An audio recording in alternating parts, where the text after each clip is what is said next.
কুলপদ্দি এলাকার বাসিন্দা সালমা বেগম ঋণ নিয়েছিলেন একাধিক এনজিও থেকে। রোববার ছিল কয়েকটি সমিতির কিস্তি পরিশোধের দিন, কিন্তু চায়ের দোকানদার স্বামী লোকমান ফকির জোগাড় করতে পারেননি সেই টাকা। স্বামীকে দোকানে পাঠিয়ে ভোরে ঘরে একাই থাকেন সালমা। পরে সে ঘর থেকে উদ্ধার হয় তার ঝুলন্ত মরদেহ।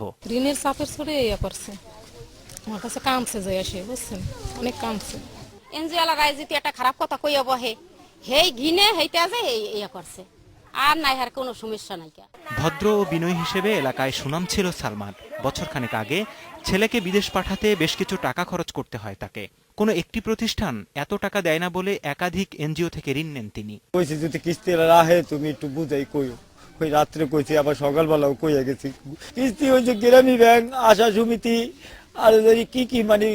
এনজিওগুলোর পক্ষ থেকে জানানো হয়, যেহেতু ঋণ গ্রহীতা মারা গেছেন সেহেতু তার সব ঋণ মওকুফ এবং নিয়ম অনুযায়ী সঞ্চয় এবং বীমার টাকাও পাবেন তার স্বজনেরা। আমরা তো সব টাকা মাফ করে দেবো, আর আমাদের তো কেবল নতুন ঋণ নিচ্ছে, আমাদের কোনো খেলাপি ছিল না, কোনো ঝামেলা ছিল না, মাত্র 2 কিস্তি সেটেছে।